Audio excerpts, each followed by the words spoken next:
Welcome to another session on MATLAB programming for numerical methods. This session will cover how to write script file and function file.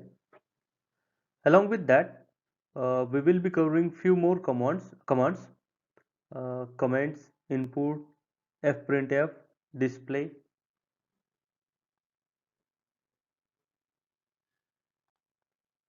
Let's start with script file.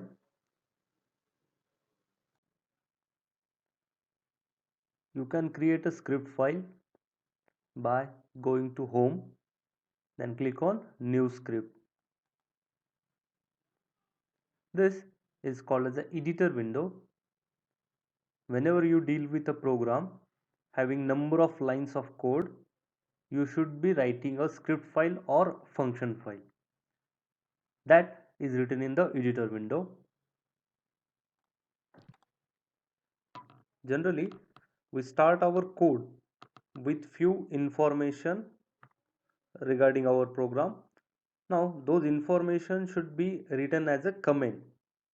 To write comment, start with percentage symbol. After that, you put the information about your program.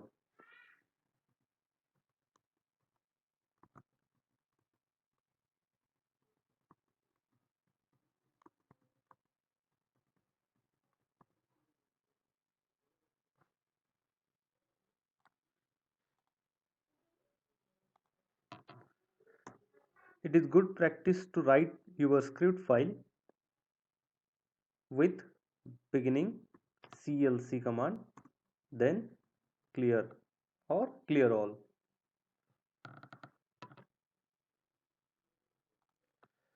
CLC will provide you a fresh command window, and clear will ensure that all previously stored variable in the workspace will get erased.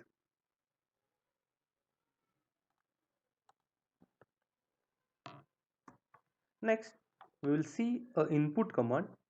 Input command is used whenever a programmer needs to ask or prompt user for the input. The syntax is something like this. First, you will have a variable, then equal to sign, then input is a syntax, parenthesis start, in quote. In a single quote, you can write your prompt for user.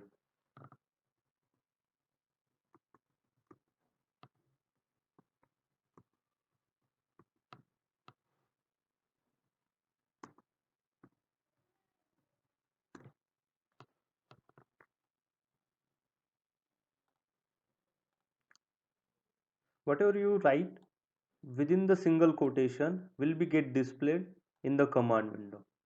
So let's see by executing this command.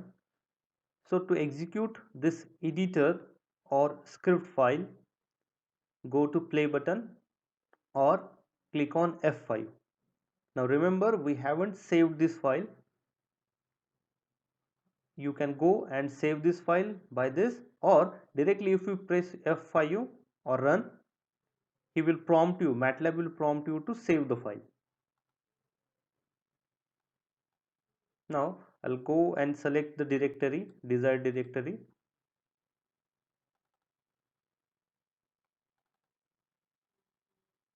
I'll keep the file name as it is, untitled1. Then MATLAB will prompt you about the change of directory. Always remember, select change folder. By clicking on change folder, you will be able to access all the programs stored in the current directory. Now see, the program is executed. In the command window, it has been prompted for user to enter the value of x. I'll put the value of x like this. Press enter, command will get executed. Observe workspace, x is now stored as 2.5 and also got displayed here.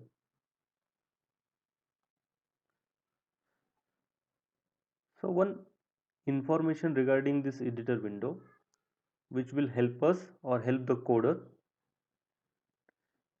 Look at right hand corner, you will find there is one orange signal. Here you will get three colors: red, orange and green. Red, that means in the editor window your program contained a syntax with some error.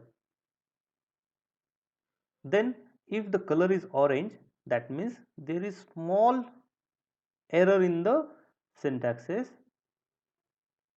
but your program will get executed. If it is green, that means syntax point of view your program is good. So I recommend that as soon as you complete any line, please look to this signal and follow to fix your error. Now here for this input command, the error is shown like terminate the statement with semicolon. Okay, to suppress the output, unnecessary output, we should always terminate the statement with semicolon so that we will not be getting unnecessary outputs.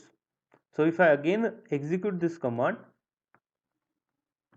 after entering input, I am not gonna get the output here, but the value of x is getting updated. For displaying output, we should be using print command. So let's see a print command. So to understand print command, I have taken one example. The a function of x is added into the program, and then a command for evaluating that function based on the user defined input is added. Now we would like to print the value of fx. Okay, so the command is f print f, then parenthesis start, in a single quote a prompt for the output,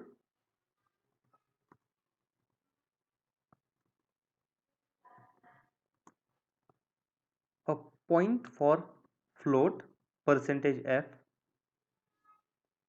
then quote in comma the output variable name fx of which you would like to get the result, parenthesis close, semicolon. So here whatever fx value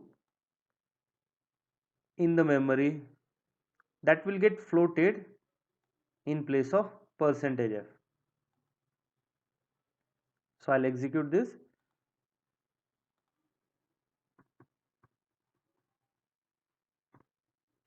So this is our answer of fx.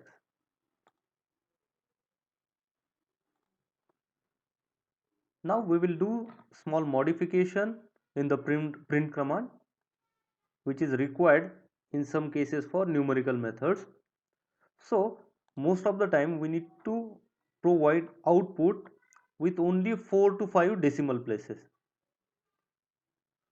So to avoid getting unnecessary decimal places, you can put in between percentage and f 0.4.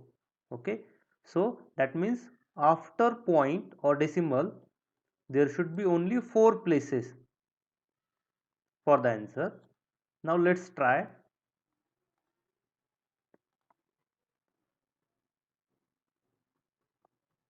I have entered value of x up to 9 decimal places, but if you observe the answer, it is coming with only up to 4 decimal places.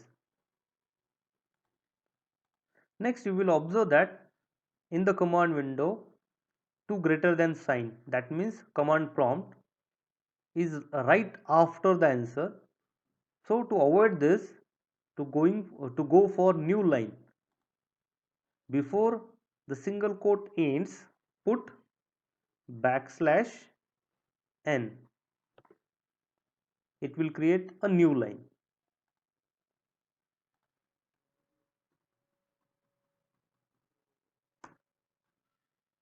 See,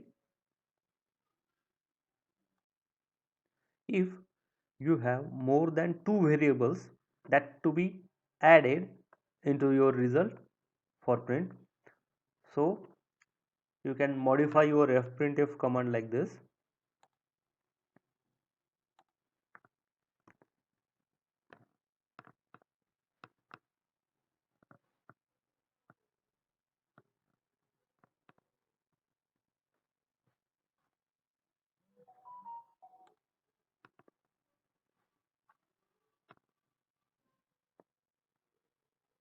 Then this is for floating the x value, and here I would like to float fx value. Okay, so first is x, after comma we should be writing x comma then fx. So this x value will get floated here, and fx value will take a place this. So let's execute.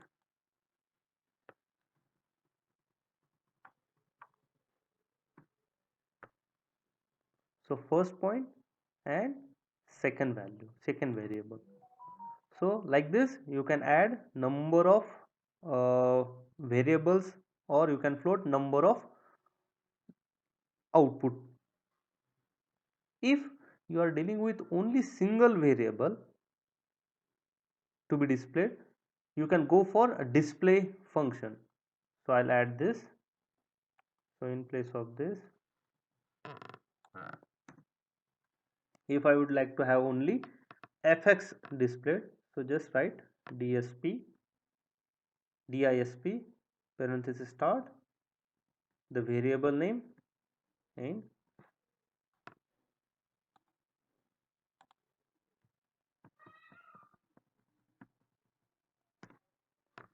so only fx value will get displayed.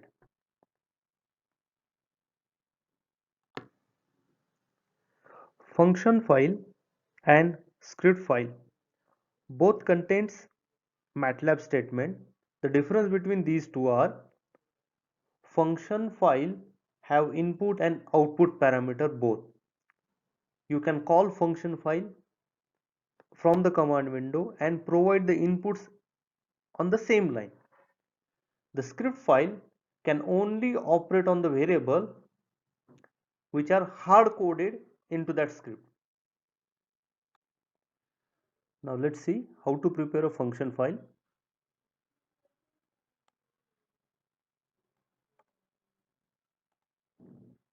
Launch new script file.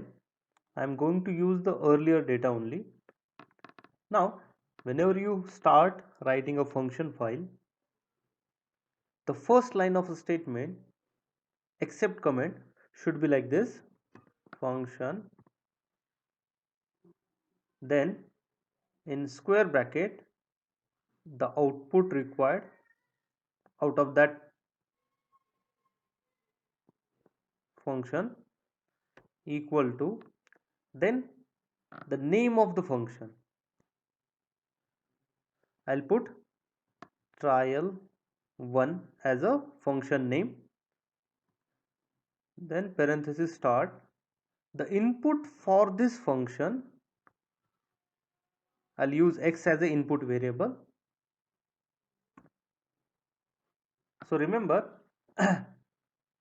your function file should always start with this line of code: function following square bracket start square bracket end. In between you can write output or you can skip it, then equal to,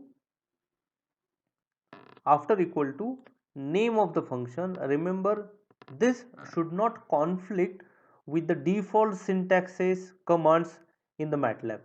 To ensure that, there are some rules we need to follow while writing the function name. Instead of remembering all those rules, you should be writing your function name a little bit unique. So to create a unique name, try to have your initials in the name of function file.